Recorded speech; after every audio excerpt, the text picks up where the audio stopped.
Es un placer presentarles en esta conferencia de apertura al magíster Daniel Korenfeld. Es psicólogo egresado de la Universidad Complutense de Madrid y magíster en salud mental comunitaria por la Universidad Nacional de Lanús. Bajo la dirección de la doctora Graciela Frigerio, elaboró su tesis sobre adolescentes en situación de exilio político 1975-1984, obteniendo la máxima calificación.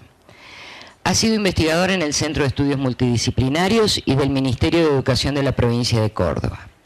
Ha sido director de tesistas de la Facultad de Ciencias de la Educación de la Universidad Nacional de Entre Ríos y de la Universidad Nacional de Rosario, así como integrante de diversas comisiones o jurados de tesis de posgrado en la UBA y en otras universidades.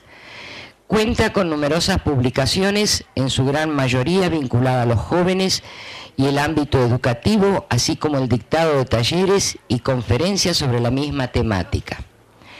Ha sido docente de posgrado en maestrías, carreras de especialización y diplomaturas desarrolladas en varias universidades nacionales. También fue director y coeditor de la revista Ensayos y Experiencias hasta el año 2005 y continúa actualmente como director de la colección Psicología y Educación de Ediciones Novedades Educativas. Los dejo a continuación con el magíster Daniel Korenfeld, que desarrollará una sugestiva temática. En las instituciones, como los vaqueanos, con equipo ligero, eficaz y desprejuiciado.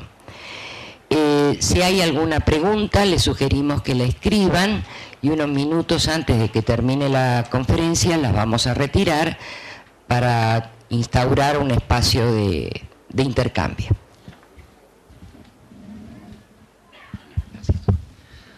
Hola, bueno, muchísimas gracias por la invitación.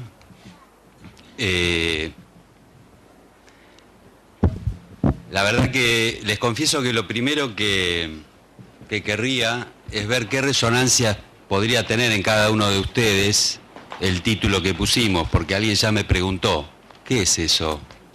¿Es un invento tuyo? ¿Es una frase poética? Y debe ser un poco por deformación profesional. Soy psicoanalista y uno está bastante acostumbrado a escuchar. Pero hoy podríamos hacerlo en otra oportunidad, trabajar con las resonancias que produce una frase y a partir de ahí construir colectivamente una serie de vías sobre las resonancias de esa frase. Pero hoy no, hoy vamos a hacer una conferencia y vamos a ver después, ustedes pueden en la última parte de cuando estemos cerrando, ver qué cuestiones les significó al inicio este título.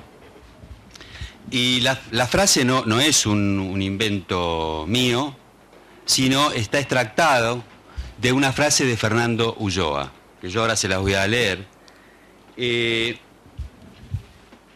Antes que eso, quiero mencionar algo respecto de la presentación. La decana Diana Martín mencionó algo con lo cual coincido plenamente, que este nombre, asesoría educacional, que reúne un conjunto bastante heterogéneo de inserciones, formaciones disciplinares, formas de intervención, es un área que, si bien está mucho más trabajada en los últimos años, todavía está, para mi gusto, como ella decía, insuficientemente profundizada teórica y prácticamente.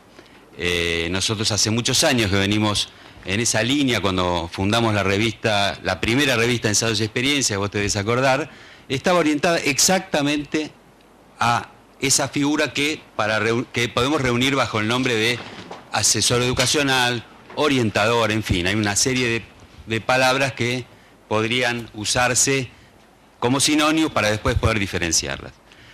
Retomo la frase. La frase es como en las instituciones, entre comillas, como los vaqueanos con equipaje ligero y eficaz y desprejuiciado. Pertenece a Fernando Ulloa. Para quienes no lo conocen o no están dentro del campo de la psicología y del psicoanálisis, Fernando Ulloa fue un médico psicoanalista de la segunda generación de los psicoanalistas en la Argentina, que tuvo una particularidad, varias, pero una en particular, y es que él se vio, vamos a decir así, obligado al ser convocado por las instituciones, estamos hablando de los movilizados años 70, y fue convocado a sin número de lugares, con lo cual tuvo que trabajar con su formación psicoanalítica, que además era inicialmente bastante ortodoxa para los años de formación de los años 70, y ver cómo podía articular, cómo podía pensar, cómo podía responder a los problemas que había en las instituciones. Instituciones de salud, instituciones de educación, las instituciones. Y tiene dos cuestiones más para mencionar, para quienes no lo conocen, y por supuesto es muy interesante leerlo. Una es que escribió poco, habló mucho y escribió poco, ¿no? Es decir, tuvo una transmisión oral muy importante. Y la otra cuestión tiene que ver con una ruptura que él hizo con lo que fue la Internacional del Psicoanálisis. Él rompió con la ortodoxia del psicoanálisis y en ese momento fundó un grupo que se llamó Documento, es decir, rompió con la estructura oficial, y en aquel momento era la única, la Internacional del Psicoanálisis, la internacional y la que tenía que ver con la APA, la Asociación Psicoanalítica Argentina. Bien. Esto no es menor, no lo cuento como anécdota de un autor, sino porque pueden pescar ahí una relación particular de este profesional con las instituciones. Una relación viva, orgánica y instituyente, podríamos decir, ¿no? Le voy a leer la frase completa de donde esto está extractado, y está extractado para ser usado acá. La frase completa es así. Dice en su libro, que es, creo que tiene, este es el principal y hay otro más, Novela Clínica Psicoanalítica se llama, Historial de una Práctica, del año 95. Él dice: insisto en el beneficio personal que supone poder descartar, ahora en la práctica de la escritura, cuando él está escribiendo, y sin demasiados miramientos, las ideas y los modos clínicos, por más sellos psicoanalíticos que acrediten, cuando no resultan útiles para advertir los factores inconscientes que sobreterminan conductas y subjetividad. Y agrega: esto es decisivo en el campo social, donde conviene marchar como los vaquianos, con equipaje ligero, eficaz y desprejuiciado. Y agrega algo que yo no incluí en el título, pero que sí lo vamos a incluir cuando trabajemos. Al final dice: no exento de prudencia. No exento de prudencia. Bien, aunque está referido a algo muy especial, nosotros lo vamos a usar para que estructure un poco esta conferencia y para que nos dé a pensar, nos produzca resonancias, que es otra palabra que usa Ulloa, respecto de nuestras prácticas, que además nos reúne probablemente la idea de asesor educacional, pero también nos distinguen una gran cantidad de particularidades hasta lo singular de uno en su institución, podemos decir. Les voy a hablar un poquitito para ubicarnos con esta metáfora, la figura del vaquiano, que muchos la deben conocer, quizás otros no. La definición habitual es un conocedor del terreno y del oficio, ¿sí? Nada menos que Domingo Faustino Sarmiento hizo una semblanza del vaquiano, que les voy a pedir que unos minutos para escucharlo desde donde estamos hablando. Domingo Faustino Sarmiento, en el famoso Facundo, cuenta esto, dice esto, escribe: el vaquiano es un gaucho grave y reservado, que conoce a palmos 20.000 leguas cuadradas de llanuras, bosques y montañas. Es el topógrafo más completo. Es el único mapa que lleva un general para dirigir los movimientos de su campaña. El vaquiano va siempre a su lado, modesto y reservado como una tapia. Está en todos los secretos de la campaña, la suerte del ejército, el éxito de una batalla, la conquista de una provincia, todo depende de él. El vaquiano es casi siempre fiel a su deber, pero no siempre el general tiene en él plena confianza. Imaginaos la posición de un jefe condenado a llevar un traidor a su lado y a pedirle los conocimientos indispensables para triunfar. un vaquiano encuentra una sendita que hace cruz con el camino que lleva. Él sabe a qué aguada remota.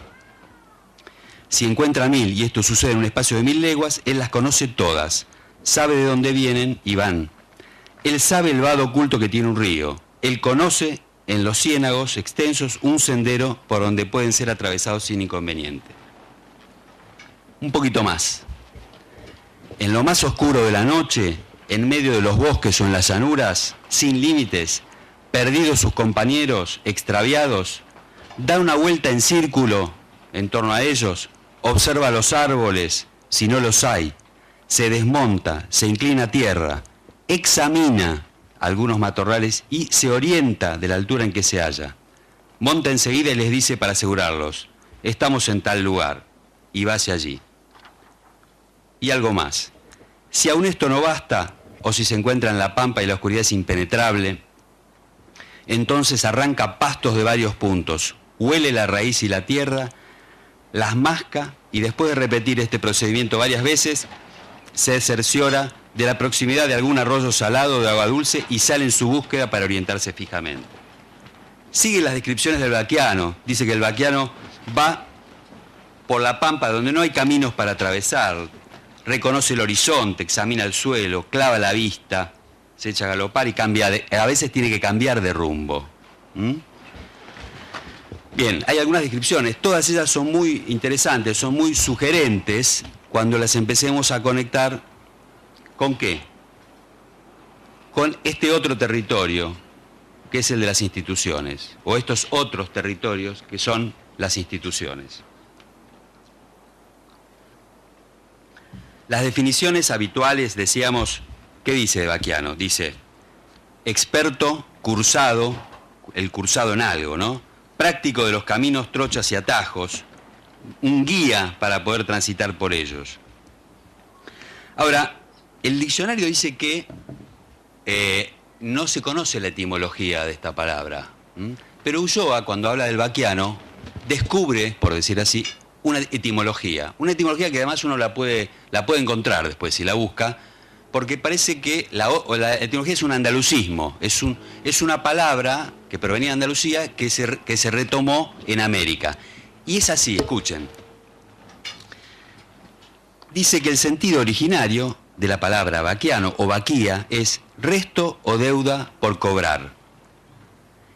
Y se usaba en América, se hablaba de los hombres de vaquía, eran los que quedaban de las expediciones anteriores y por lo tanto conocían el país, y cuando llegaba el barco para volverlos a su país, no había lugar. Entonces se quedaban en el terreno nuevo y se hacían, hasta el nuevo rescate, se hacían conocedores del terreno. No sé si se entiende esto. Es decir, no eran de allí, pero se convertían en vaquianos, ¿no? Era una experiencia que hace oficio en un nuevo territorio. Una experiencia, el estar allí, en este caso obligados, hace oficio. Bien, vaquía y vaquiano. En principio estamos viendo que tiene una relación particular con un territorio, adquirido a partir de la experiencia, y que en lo que leí, si ustedes lo recuerdan, hay mucho de poder encontrar y leer signos, reconocer huellas, a veces que no están a la vista. Es una mirada aguda que busca indicios, señales, huellas, que no siempre son visibles para todos. Una mirada que está clavada a veces en el terreno, pero que también mira el horizonte, mira el clima y sobre todo se posa en los detalles. Una especie de detective, ¿no? Una especie de Sherlock Holmes. Eso que se dice que en los detalles hay verdad o hay pistas, ¿verdad? Las instituciones por las que nosotros transcurrimos, en las que nosotros pasamos muchas horas del día, las que habitamos, sabemos que son mucho más que los edificios, ¿no? Sabemos que son más que esa materialidad y que básicamente en las instituciones se juegan cuestiones simbólicas e imaginarias. Son un territorio, las podemos pensar como un territorio. porque es un territorio, es un cerco, es una superficie que regula, limita, define, propone lo que puede ser pensable, decible y sensible. No lo determina, lo condiciona. No lo determina necesariamente, lo condiciona. Graciela Frigerio, por ejemplo, escribe, dice así: los hombres entretejen los vínculos que los asocian. Daremos nombre de institución a este entretejido, al que definiremos como una cartografía de lazos, una cartografía de lazos. Nosotros nos preguntamos, ¿se tratará de ser un práctico, un baquiano en esa cartografía? Algo más dice, las instituciones encargadas, dice algo más, las instituciones encargadas de tramitar el enigma subjetivo ponen en juego una cuestión de filiación, en su sentido más amplio, es decir, se constituyen en un componente insoslayable de la construcción social y fundamental, esto que decíamos antes, dicho de otra manera, coproductoras de subjetividad. No hay sujetos sin instituciones. René Luró, un institucionalista, decía, el sujeto es un revoltijo de instituciones. No es una institución la que forma a los sujetos, las produce. Somos parte, formados, coproducidos por un sinnúmero de instituciones. Entonces, la primera cuestión que podemos señalar y abrir un poco es que esta dimensión institucional, este territorio, no es todo transparente en él, y la dimensión institucional suele ser opaca o invisible para los sujetos que allí están. Cuando nosotros, cuando pensamos, por ejemplo, ¿cómo aparece lo subjetivo en una institución? ¿Cómo podemos dar cuenta de lo subjetivo en una institución educativa? Entonces nosotros podemos inventar un relato. El relato lo podemos conjeturar, ¿no? Uno podría decir que, sin que sea cronológico, podemos decir, primero aparece la dimensión subjetiva del niño y del adolescente y del joven. Aparece algo que se llama dimensión subjetiva. Ahora vamos a describirlo un poco. La segunda cuestión, podemos decir, lo subjetivo aparece cuando queda claro que en el aprendizaje, en la tarea educativa cotidiana, no hay solamente un sujeto. Hay una afectación de sujetos. Los educadores están comprometidos ahí.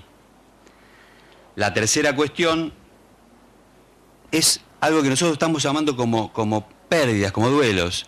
Eso que se descubre como lo subjetivo, que va más allá de la metodología, de la didáctica, que va más allá de los planes y las planificaciones, eso que desborda la escena educativa, que podemos llamar lo subjetivo, no solo tiene que ver entonces con el alumno, que el alumno es un niño, un adolescente, un joven, sino con el docente, que es una persona, como decía un libro de Ada Abram, que decía, el educador es también una persona, así titulaba un libro muy, muy interesante, ¿no? Porque con esa obviedad, pero trabajaba esa idea. Y que está implicado en sus afectos, en sus pasiones, en sus problemas con el otro. La tercera cuestión que podemos conjeturar en esta aparición de lo subjetivo es que eso que se llama lo subjetivo no es fácilmente predecible, calculable, controlable al modelo de las disciplinas positivistas. No se puede. Por más que el conductismo o el neocognitivismo haya intentado acotar, poner variables y dimensiones y decir esto se puede entender sí o sí, no hace falta ser psicoanalista o trabajar en otro orden de ciencias sociales, sino sencillamente pensar un poco lo que pasa en la vida cotidiana y en las instituciones para saber que eso, que es lo subjetivo, desborda todo cálculo. Lo que no quiere decir que sea aleatorio, pero desborda todo cálculo, toda intención de absoluto control. Y el cuarto elemento de esta conjetura sobre lo subjetivo es que no solo hay un alumno sujeto, no hay un educador sujeto, sino que eso se da en una cierta trama, en una relación social específica, en instituciones diseñadas en cierto momento histórico para eso, para ese acto pedagógico educativo, y por lo tanto deja de ser una cuestión individual y deja de ser una cuestión diádica. No es una cuestión de a dos. Hay cuestiones individuales y hay cuestiones de a dos, pero hay lo que se llama instituciones a las personas. No quiero decir ni los sujetos porque es un concepto, las personas. Y no es la educación personalizada y tampoco es la atención personalizada, esa que hace como sí. ¿No? Vieron que todos nos atienden por teléfono, que tenga un buen día, pero, ¿no? Digo, quiere decir, es un como sí de la preocupación por el otro, ¿verdad? No es eso lo que estamos hablando. Bien. Lo que no puse en el título era no exento de prudencia. No lo puse porque era muy largo, la verdad, pero la verdad que es muy importante. La verdad que es muy importante, porque no exento de prudencia. La prudencia para Aristóteles, o para los griegos, era la virtud de las virtudes, ¿no? Era como una cosa sumamente significativa, muy importante, lo que ordenaba toda la ética de un sujeto.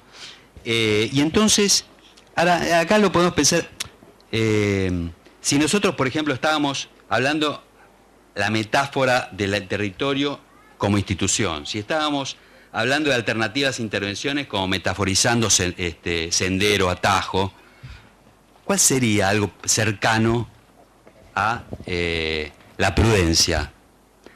Yo diría que lo que en el campo del psicoanálisis, pero los que no estén familiarizados con eso lo van a entender rápidamente, es el timing, el tiempo de una intervención. Esa empatía con la situación que hace que la intervención sea oportuna, ni antes ni después. Ustedes saben que ¿no? La palabra tiene una eficacia no en cualquier momento. Tampoco es que tampoco eso se calcula, ¿no? Pero el timing es eso, es la palabra, la intervención, el movimiento, la maniobra que hace un equipo, en ese momento que el equipo considera que hay que hacerla. Y a veces hemos visto que lo hicimos antes, fue un lío. O después si sale muy tarde, ¿no? Bueno, entonces la prudencia, tengo una mosca acá, ¿no? Que me está persiguiendo. La prudencia me parece que alude a esta cuestión que es sumamente de la práctica, ¿no? Último tramo, entonces. En una época, en esta pampa sin caminos, diríamos, ¿no? Que es hoy, las instituciones, ¿no? No es que no hay caminos, pero hay algunos que están se van borrando un poquito. En una educación que, si bien lo decimos, lo seguimos renegando, que es muy compleja, la tarea del educador es muy compleja. ¿Qué quiere decir que sea muy compleja? Porque lo decimos todos ya a esta altura, porque lo sabemos. Es una actividad compleja en una época compleja, porque hay transformaciones socioculturales muy profundas y muy rápidas comparativamente en la historia. ¿Y qué implica eso? Esas transformaciones, si las instituciones sabemos que nos forman a los sujetos, entonces quiere decir que eso que está cambiando nos está cambiando. 10 minutos. Eso que está cambiando nos está cambiando. Y si nos está cambiando, ¿qué pasa? ¿Cómo podemos trabajar en ese movimiento, en esa dinámica? Entonces, voy a poner un ejemplo clave para nosotros en este momento. Los antes excluidos del sistema están siendo incluidos en el sistema, pero eso nos presenta nuevos problemas y nuevas dificultades. Vamos a decirlo en general. Esto es un tema, pero se entiende lo que digo, ¿no? Hoy estamos incluyendo como un compromiso social, político, como sociedad, a un conjunto de adolescentes y jóvenes. Venimos haciéndolo en estos últimos años. No solamente acá, no solamente en nuestro país, digo. Ahora, eso trae nuevos problemas, lo que se ha denominado en enseñanza universitaria puerta giratoria, lo que en educación especial se decía puerta giratoria, para los que trabajan por allí, que es, entran por una puerta, salen por la otra, o existen mecanismos de segregación y exclusión internos a las instituciones. Ese es el problema que tenemos, ¿no? Es muy importante, no estamos ahí. Ese cambio hay que buscar, seguir pensando cómo ayudar como asesores, cómo trabajar en esas dificultades que son muy concretas. Está lo inesperado en las instituciones, cosas que no eran esperables en las instituciones, que ocurrieran por lo menos desde cómo en general las distintas generaciones que estamos acá nos iban formando. Está a lo extremo, cosas que también son inesperadas, porque ese tipo de, por ejemplo, violencia no se veía, por ejemplo. No estoy hablando para que son cosas nuevas, digamos. Después hay que trabajar eso, tampoco no es totalmente nuevo, pero... y hay cosas que no podemos resolver, que insisten, ¿no? Y todo eso incrementa el sufrimiento de todos los actores institucionales, incluyendo los asesores. En muchas instituciones se intenta saldar ese tema, este problema, como una cuestión funcional. Entonces, protocolos, procedimientos, estándares. En general, por ese lado solamente no se avanza tanto. En otras instituciones se instala lo que Ulloa también decía, la cultura de la mortificación. La cultura de la mortificación. La cultura de la mortificación para Ulloa era un estado de desvitalización, deserotización y apagamiento colectivo. ¿Se entiende? Se puede profundizar teóricamente, pero se entiende lo que está diciendo. Pero agregaba algo más, él. La pérdida del buen trato. El buen trato, para Ulloa, que es una noción, no es solamente lo que entendemos como buen trato, que alcanzaría quizás, es un interés por lo singular. Un interés por lo singular. O sea, hay cada uno. Son instituciones para masa, pero somos cada uno también. Entonces, cuando decía la cultura de la mortificación, es la pérdida de interés por la tarea que se realiza, el interés por la actividad, el interés por el otro, ¿no? Sería esto.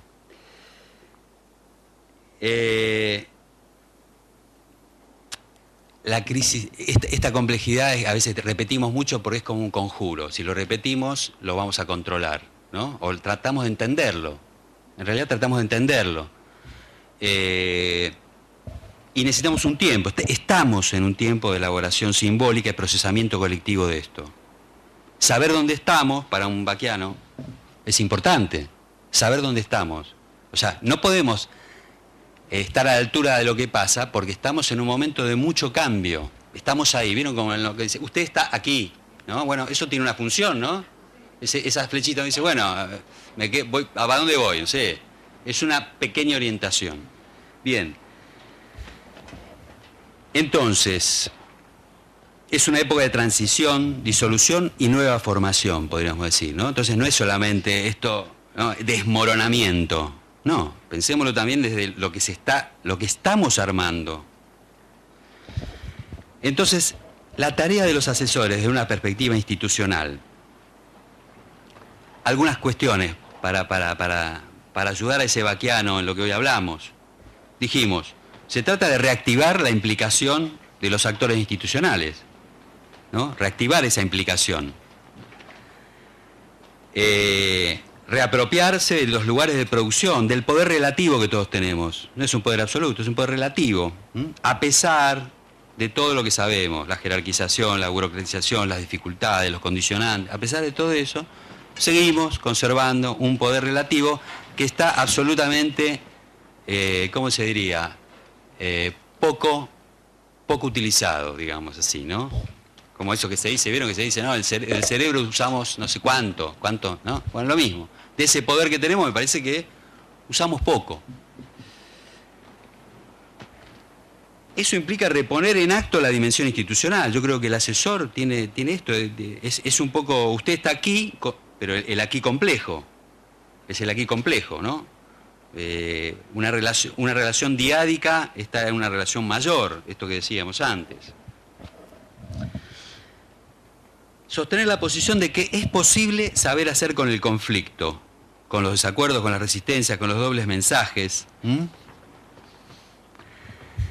y con lo heterogéneo, dos cuestiones que en la pedagogía tradicional estaban elididas o dificultadas, digamos, ¿no? Y lo heterogéneo, y piénsenlo un minuto, lo heterogéneo y lo conflictivo son dos nombres de la subjetividad, de lo subjetivo.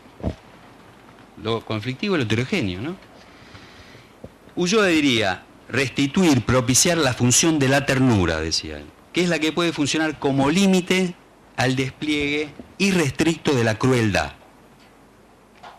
Si bien estas nociones también tienen unas definiciones un poquito así como más explícitas, creo que está claro lo que venimos diciendo, que la función de la ternura, que está asociado al abrigo, al miramiento, a la empatía, pone un límite a lo que nosotros también estamos viendo en las instituciones ya hace tiempo, que es el funcionamiento de la crueldad. En la sociedad lo estamos viendo, digo, ¿no? No solamente... Bueno, en la sociedad, en las instituciones. Bien. Últimas observaciones. Decíamos, señalar el carácter central de la cuestión del sujeto en la educación, ¿no? Estamos planteando esa línea. Y eso implica una orientación clínica, ¿eh? Una orientación clínica que no es una orientación médica, ni psicoanalítica, ni psicológica. Cuando digo ahora orientación clínica, la clínica, en la historia, ¿qué es? Lo que se hace, lo que se sabe, se hace y se produce al pie del paciente, esa es la palabra, de ahí viene, ¿no? Y yo lo quiero relacionar con singularidad, con subjetividad y con subjetivación. Entonces, sostener una orientación clínica es intervenir en la tensión entre la institución y el sujeto, que es la que estamos tratando de describir. Y del sufrimiento que se produce ahí. Me voy a despedir con dos frases de gente que valoro y que escribe bien y que son referentes interesantes. Uno es Philippe Mérier. Él dice así: la educación para el pedagogo jamás será reductible a una mecánica, por muy bien que esté engrasada. Se juega en otro lugar, es decir, en la transacción de los deseos y en la temporalidad. Se juega en la construcción de situaciones que permiten la emergencia del sujeto. El pedagogo abre posibilidades y propicia alianzas. Rehabilita la palabra que piensa contra el imperialismo escolar y mediático del best of, lo mejor de. Da tiempo y permite el aplazamiento. Media en el cuerpo a cuerpo proponiendo actividades que orientan las pasiones. Provee ocasiones para metabolizar su propia violencia.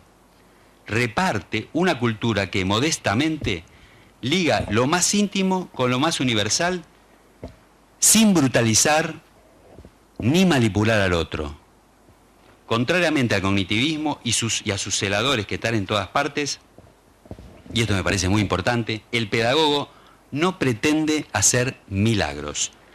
Y la otra frase es de Mario Servino, que falleció últimamente, un colega que yo sé que estuvo por aquí en muchas oportunidades, un psicoanalista y alguien muy comprometido con el tema educativo,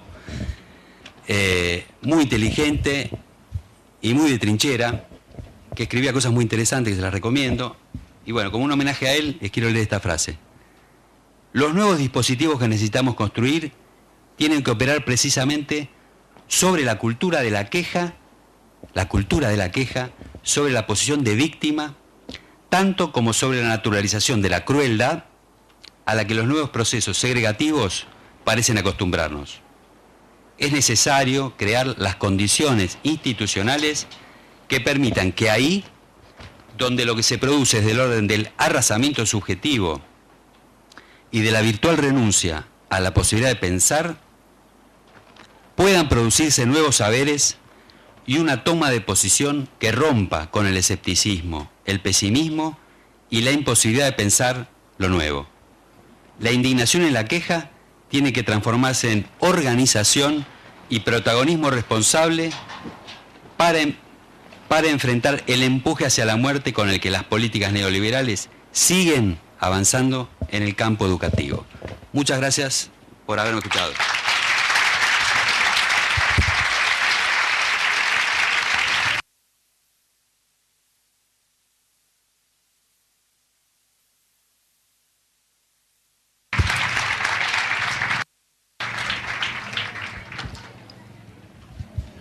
Bien, hay algunas preguntas, las pueden pasar por escrito.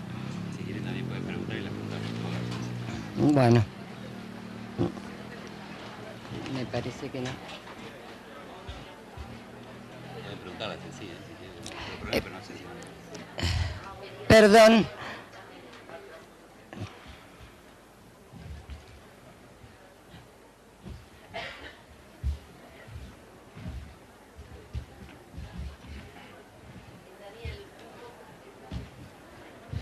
Ahí, Daniel, un poco como para tu conocimiento, acá en la región del Comahue hay dos organizaciones distintas en cuanto al asesoramiento educacional. En Neuquén, los asesores y asesoras están en la institución. En Río Negro no están en la institución y está conformado un equipo de psicólogos, pedagogos, psicopedagogos, fonoaudiólogos y trabajadores sociales, ¿sí? En Neuquén, en cambio, este equipo está más bien a nivel del Consejo de Educación, pero los asesores están en la institución. Son en dos provincias tan cercanas, sí. Son modelos, entre comillas, distintos, ¿no? Sí, en cada distrito y en cada país incluso sí, tienen iniciaciones distintas, ¿no? Claro, y en Neuquén solamente está en nivel medio. Ajá. En cambio, en Río Negro, en los tres niveles, inicial, primario y medio. Esto es como por lo que vos hoy comentabas.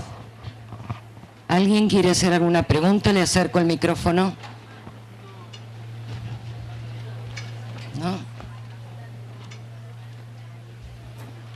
Bueno. Daniel, te referiste al sufrimiento en las instituciones y dijiste que era un tema que lo ibas a bordear. ¿Tiene que ver con lo que planteaste al final en relación a la crueldad? ¿Tiene que ver con otros aspectos que quizás quieras aclararnos ahora?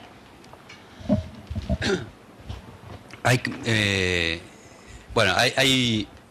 muchos textos que... Hay dos accesos a ese tema, ¿no? El primero sería absolutamente fenoménico. O sea, podemos hacer un taller y empezar a trabajar y preguntar, ¿qué le suena a la palabra sufrimiento? Y cada uno se va a abrir, ¿no?, una red de vivencias, de situaciones y de conceptualizaciones sobre, no solo sobre lo que se ha vivido, sino sobre lo que se piensa sobre eso. Las conceptualizaciones lo que dicen es que la propia inserción en una institución, la propia institución, plantea una cierta violencia. Es decir, estar en una institución, como somos todos formados, como decía Luró, revoltijo de instituciones, cada institución, la transacción subjetiva que implica, la renuncia, para el psicoanálisis, la renuncia pulsional que implica, ¿no?, esto que se da a cambio de identidad, de protección, de una serie de semblantes, identidades, implica un cierto sufrimiento subjetivo. Esta es una cuestión como más estructural, pero que después se expresa en distintas cuestiones en la vida institucional, ¿no? Es decir, precisamente este lugar tercero de asesoría, en términos generales, o de orientador, o viene a ser convocado básicamente por lo que tradicionalmente, y yo creo que eso es lo que nosotros estamos conceptualmente tratando de modificar, viene convocado para eso que no funciona en las instituciones. Y lo que no funciona genera sufrimiento. Es decir, si los esbozos de este lugar eran para... Los asesores eran quienes ubicaban en los distintos niveles de la fragmentación del sistema educativo a los alumnos, eso estaba generando un sufrimiento institucional para ese niño, para la familia, para el educador, ¿no? Digo, para ubicarlo más genealógicamente. Hay algo inherente, hay algo que tiene que ver con los sistemas específicos, o sea, no todos los sistemas educativos son iguales, ni todas las instituciones son iguales, entonces ahí hay que especificarlo, ¿no? Porque hay lugares, precisamente cuando Ulloa habla de la crueldad, es porque en ciertos momentos institucionales hay un incremento de la situación de crueldad y de la cultura de la mortificación, ¿no? Frente al sufrimiento, los actores institucionales desisten, ¿no? Es decir, digamos, se rinden, vamos a decir, ¿no? Dejan ese plus que los convocaba, que nos convocan estos oficios. Siempre hay un plus, más allá de que sea un oficio, que sea una profesión, que hay un contrato, siempre hay un plus en este tipo de profesiones que tienen que ver en el cuento con el otro. Y desistir es, por supuesto, la cultura de mortificación se regenera, ¿no? Porque cuando se desiste de la función, cae el poco sentido que se está construyendo allí, ¿no? Familias, alumnos, directivos, asesores, hay una interacción permanente, ¿no? Entonces yo creo que esto, para hablar del sufrimiento, uno diría, hay algo que es a nivel más estructural, que después se especifica en distintos contextos y tiempos históricos también, ¿no? Digo, es probable que Mario hablaba del neoliberalismo, ¿no? Entonces, el neoliberalismo no es un tema, solamente no ha sido y no es una teoría económica solamente, ¿no? Finalmente tiene eficacia sobre lo subjetivo. Es una teoría individualizante, ¿no? Es sálvese quien pueda finalmente, es arréglate solo, ¿no? Entonces, quiero decir, cada época, esas marcas entran en las instituciones y van a los sujetos. Cuando un equipo asesor interviene y plantea que un problema tiene múltiples niveles de lectura, que no se resuelve solamente por un tema de patología individual o de problema individual del educador tampoco, ¿no? Cuando trata de complejizar e incluir más dimensiones, le está dando al sufrimiento institucional otro lugar, es decir, está reelaborando eso que aparece. Entonces también tenemos que pensar el tema del sufrimiento desde la intervención. Es decir, nosotros lo podemos leer desde una perspectiva de linaje médico, digamos, o del linaje pedagógico tradicional, no va aquí, no sirve, no alcanza, o hacia los educadores, no encontramos la metodología adecuada, la tenemos que encontrar y allí se va a solucionar. Bueno, entonces, ¿cómo acercar un conjunto de puntos de verdad y construir otra cuestión? Entonces, es una respuesta a la aparición del sufrimiento, ¿no? La de los asesores. Todo el tiempo está en ese lugar. Y por supuesto es un lugar que produce mucho malestar, como lo sabemos desde siempre, además ya está muy tematizado, ¿no? Digamos, se habla del malestar, se hablaba mucho del malestar docente como categoría, ustedes recuerdan, es una categoría de trabajo de la psicología institucional y de la práctica docente, y tiene cierta especificidad el malestar del asesor, que tratamos de ubicar ahí con estas figuras de la fascinación, el temor y el desprecio. Tiene cierta particularidad, no es exactamente igual, ¿no? Se inscribe en lo mismo, porque padece cuestiones del sistema, pero tiene alguna particularidad que hay que trabajarla. ¿Alguna otra pregunta?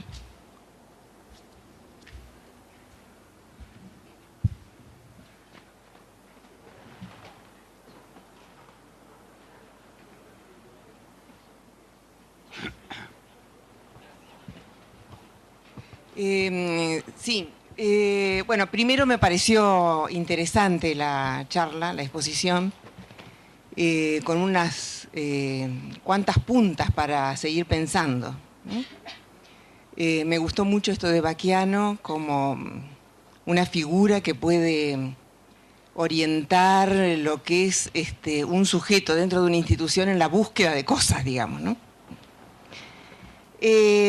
La pregunta, la reflexión que hago tiene que ver con lo siguiente. A mí me ha resultado muy útil, desde el análisis institucional, hacer la diferencia conceptual entre lo que es una organización y lo que son las instituciones, ¿sí? O lo que es una institución, o lo que es la trama institucional.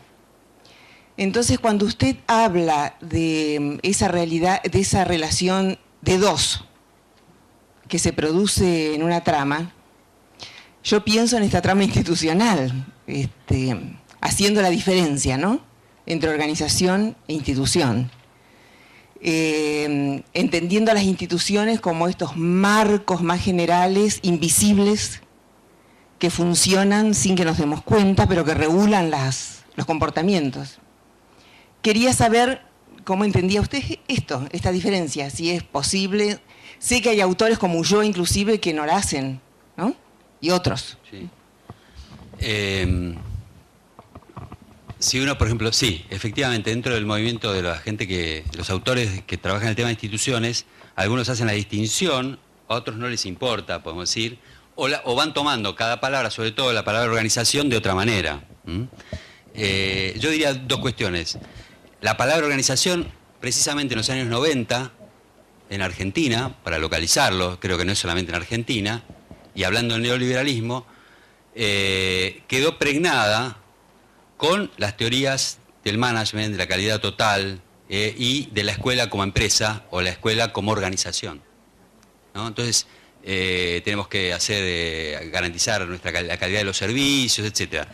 Que no es que allí no haya habido algunas cuestiones, pues digamos, si somos desprejuiciados, como dice nuestro Baquiano, no es que allí no haya habido cuestiones interesantes. A mí, yo estaba en ese momento trabajando en una escuela, vinculado con una escuela privada, y escuché bastante sobre esto. Y por supuesto había cuestiones interesantes, pero la marca, el eje, iba para otro lado.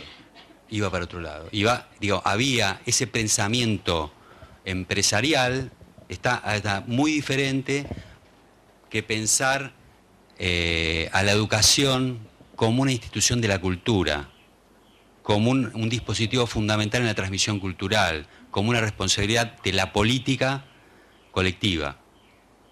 Entonces, yo ahí haría como, esto es lo que me lleva a no usar demasiado el término ni el desarrollo de la organización. Ahora, otros institucionalistas en realidad usan la palabra organización para hablar como si te dijera del esqueleto del formato propio, y no le dan este otro contenido, ¿no? Lo usan como organización, como cuál es su organigrama, el flujo de las funciones, y creo que está bien, digo, yo creo que hay que, sobre todo, bueno, las teorías de la institución son relativamente nuevas en términos del desarrollo del pensamiento de la psicología social institucional, y ha sido más, se ha tomado más libertades, ¿no? Entonces, pero está bien, si uno creo que lo trabaja con esta idea de caja de herramientas que hablábamos antes, ¿no? Usar sería tomar los conceptos y decir, los estamos pensando de esta manera, hasta que funcione, hasta que nos sirva o hasta que discutamos con otros y tengamos que modificar esos conceptos, ¿no? Yo lo pensaría con esa frescura que nos falta a todos, ¿no? Todavía. Pero yo diría, esto es lo que te puedo responder sobre el comentario, ¿no? ¿Alguien quiere hacer alguna otra pregunta?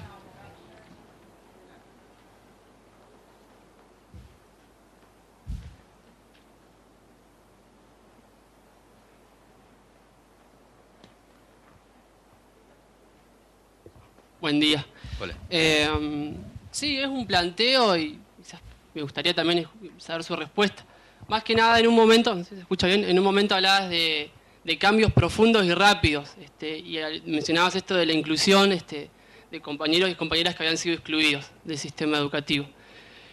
Y bueno, estando todos en una coyuntura que nos marca dentro de las instituciones, en un momento de pensar, de tener que crear, de estar obligados a crear por estos nuevos procesos que van pasando, por ahí repensar el rol del estudiante, digamos que está muy visto como que es la materia prima, no solamente el estudiante, también los asesores, los profesores son base de esa materia prima, ese sistema productivo que es la institución, pero además también somos la fuerza de producción de ese mismo sistema.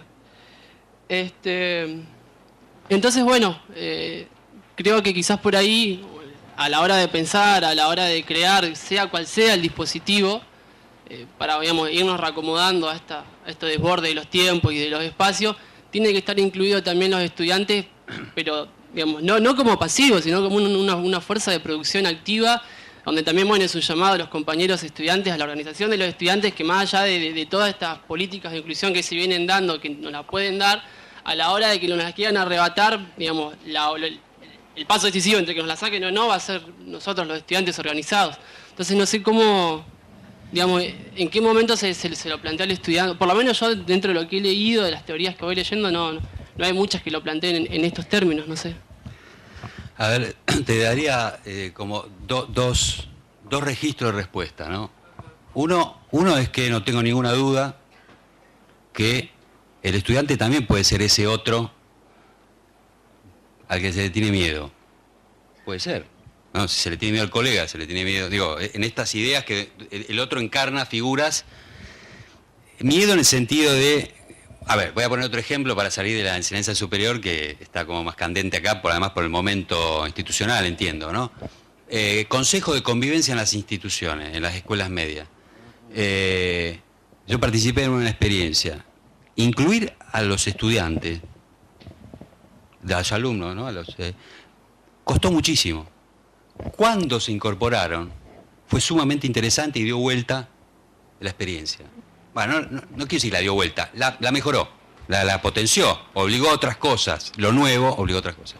Es decir, no tengo duda, yo estuve también en otras universidades donde había distintas experiencias donde los estudiantes se van incorporando a distintos lugares de producción del pensamiento y de las tareas de enseñanza superior. Ahora,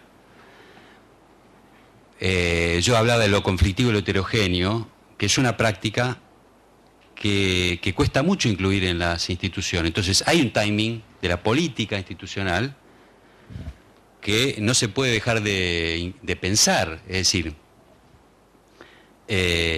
cada movimiento hay que estar dispuesto, preparado a darlo y hacerse cargo de las consecuencias de ese movimiento.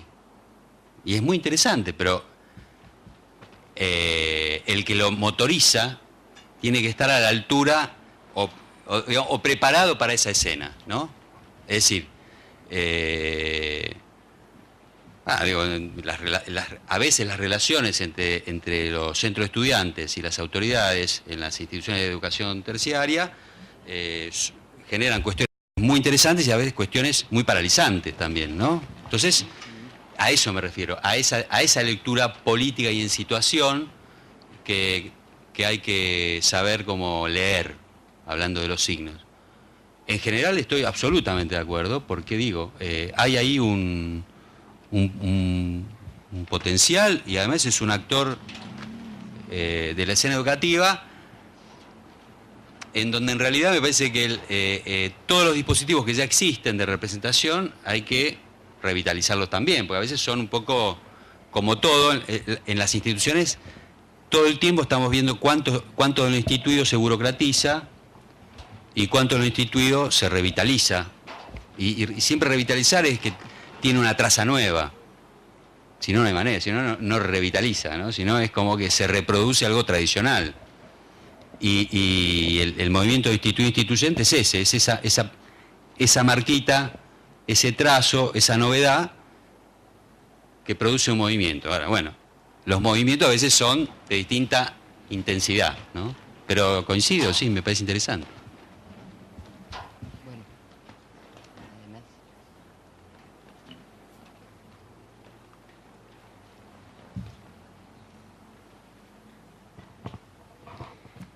Bueno, hola. Hola.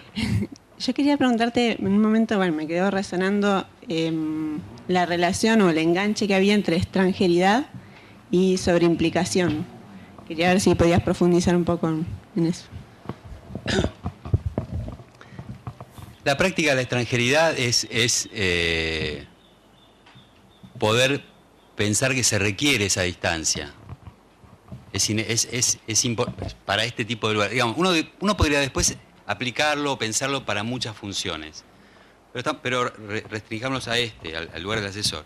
Se requiere cierta distancia con la institución.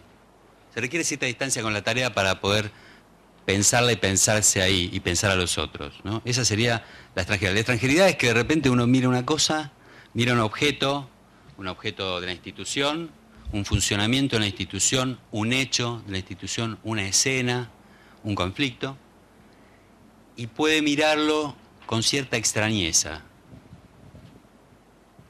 No con la mirada de todos los días, no con las respuestas que hemos tenido, ni con su oposición, que es no tenemos respuesta para esto, que también nos pasa, ¿no? Sino poder encontrar otro ángulo, ¿no? Poder encontrar ahí un camino, y para eso se requiere esa relación de estar un poco afuera, digamos, ¿no? Ahora, es un poco afuera, porque la camiseta se requiere, como se dice, ¿no? Se necesita esa camiseta. Pero si tienes la camiseta, estás en el equipo, pero no estás en el equipo, ¿no? Es una tensión. Y la sobreimplicación es cuando estás tomado por la escena, tomado por la situación, sos uno más, digamos, uno más en el sentido que se le está dando. No podés abrir ningún pliegue, ninguna diferencia, ningún matiz frente a ese conflicto, por ejemplo, ¿no? Es decir, la sobreimplicación es cuando te dejas llevar por las pasiones que operan, por ejemplo, en contra de una posición del asesor. Siempre recuerdo, porque lo recuerdo porque no se lo recuerda mucho, Francisco Tonucci, los más jóvenes a veces no saben quién es, pero tiene un personaje que es un niñito, un dibujito, era un psicólogo, pedagogo, y vino muchísimo a la Argentina. Y en estas viñetas había unas que tenían que ver con el equipo médico-psicológico en Italia. Fue una reforma italiana donde había un equipo médico-psicológico en las escuelas, que hacían observación, que hacían, digamos, el asesor, digamos. Los gabinetes. Y miren, busquen, si no las han visto, las viñetas esas. Las viñetas eran eran como la mirada del educador, con un casco tipo nazi, de la Segunda Guerra Mundial, agazapado, observando amenazadamente, ¿no? con cierta idea de amenaza, la escena educativa, ¿no? Entonces, si vos te llevas eso así, si no te podés desmarcar de eso, si no pensás que no es algo personal, si no lo es, ¿no? También digo, ahí hay que trabajar un poco con yo digo, ¿qué posiciones toma uno como asesor? Pero en relación a la función, ahí te estás pegando, te estás sobreimplicando, ¿no? Te estás pegando a la situación y cuando en realidad te estás obligado a repensarla, a leerla de otra manera, a abrirla, ¿no? Como decíamos siempre, trabajo junto con otros, pero algo por ahí. Pero vuelvo a decir, es una tensión, ¿eh? No es un punto de mirada. Bien, si no hay ninguna otra pregunta, cerramos ¿sí? Y despedimos a Daniel.